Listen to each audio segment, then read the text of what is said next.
ISI के लिए जासूसी कर रहा था यूपी का व्यापारी, एसटीएफ ने किया गिरफ्तार। पाकिस्तान के लिए कर रहा था काम। Special report. आईएसआई के लिए जासूसी करता पकड़ा गया उत्तर प्रदेश शहजाद। राष्ट्रीय सुरक्षा से जुड़ी बड़ी साजिश का भंडाफोड़। झटका राष्ट्रीय सुरक्षा को।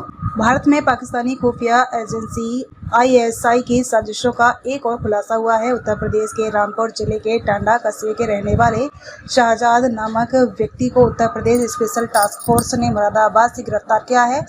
शहजाद पर आरोप है कि वह लंबे समय से पाकिस्तान की आईएसआई के लिए जासूसी कर रहा था, साथ ही सीमा पार तस्करी और संदिग्ध व्यक्तियों की भर्ती जैसे खतरनाक कार्यों में भी शामिल था। क्या था शहजाद का असली चेहरा? शहजाद बाहर से एक आम व्यापारी जैसा नजर आता था, लेकिन असल में वह भारत में बैठकर पाकिस्तान की खुफिया एजेंसी के लिए ऑपरेटिंग एजेंट बन चुका था।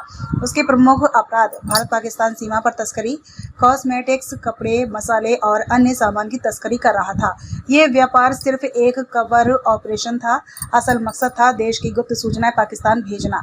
कई बार पाकिस्तान की यात्राएं। शहजाद ने पाकिस्तान कई बार यात्रा की, जहां वह आईएसआई अधिकारियों के संपर्क में आया। इन यात्राओं के जरिए उसने भारत विरोधी नेटवर्क से सीधा रिश्ता बनाया।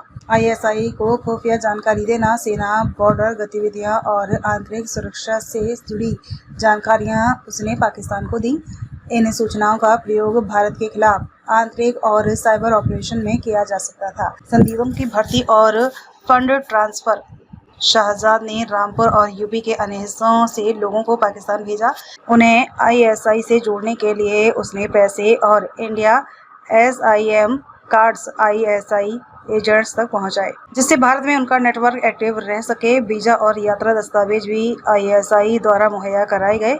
जिन लोगों को पाकिस्तान भेजा गया, उनके वीजा और पासपोर्ट की व्यवस्था आईएसआई एजेंट्स द्वारा की गई थी। कानूनी कार्यवाही और धाराएं। शहजाद पर भारतीय न्याय संहिता की धारा 148 और 152 के तहत केस दर्ज हुआ है। वह एसटीएस थाना लखनऊ में दर्ज मुकदमे के तहत मजिस्ट्रेट के सामने पेश किया गया है और आगे की जांच जारी है। क्या ये सिर्फ एक व्यक्ति की गिरफ्तारी है? नहीं, ये एक पूरी साजिश का हिस्सा है। यह गिरफ्तारी भारत में सक्रिय पाकिस्तान प्रायोजित नेटवर्क का सिर्फ एक सिरा है। हाल ही में एक और चौंकाने वाला मामला सामने आया जब हरियाणा की यूट्यूबर ज्योति मल्होत्रा की गिरफ्तारी हुई। ज्योति मल्होत्रा, जिनका यूट्यूब चैनल ट्रैवल विथ जो है, वे पाकिस्तान गई थीं और वहां आईएसआई से जुड़ी एक हाई कमीशन अधिकारी से मिली थी। उनके यूट्यूब चैनल पर India girl in Pakistan, India girl at Katas Raj temple जैसे वीडियो पब्लिश की गई थी। जांच में खुलासा हुआ कि वे संवेदनशील सूचनाएं पाकिस्तानी अधिकारी को भेज रही थीं। भारत ने उस पाकिस्तानी अधिकारी को पर्सोना नॉन ग्रेट घोषित करके देश से निकाल दिया। बढ़ रहा है खतरा, सजग रहना जरूरी है।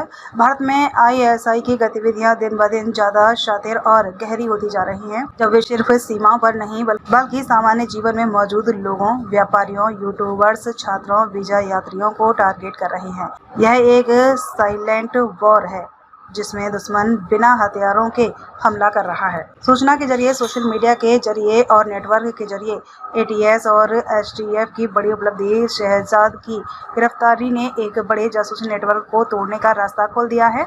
एटीएस ने अब तक कई संदिग्धों को ट्रैक करना शुरू कर दिया है और जल्द ही और गिरफ्तारियां हो सकती हैं। इस केस से मिले इनपुट्स के आधार पर राष्ट्रीय सुरक्षा एजेंसियां पूरे नेटवर्क को उजागर करने में जुटे हैं। सतर्क नागरिक ही सशक्त राष्ट्र। अगर आप देशभक्ति सिर्फ 15 अगस्त और 26 जनवरी पर जताते हैं तो वह भावना अधूरी है। असली देशभक्ति तब है जब आप देश के दुश्मनों को पहचानें और समय रहते आवाज उठाएं। अगर आपके आसपास कोई व्यक्ति संदिग्ध रूप से पाकिस्तान से यात्रा कर रहा है, सोशल मीडिया पर देश विरोधी विचार साझा कर रहा है या अचानक अमीर हो गया है, तो यह सूचना एटीएस या पुलिस को गुप्त रूप से साझा करें।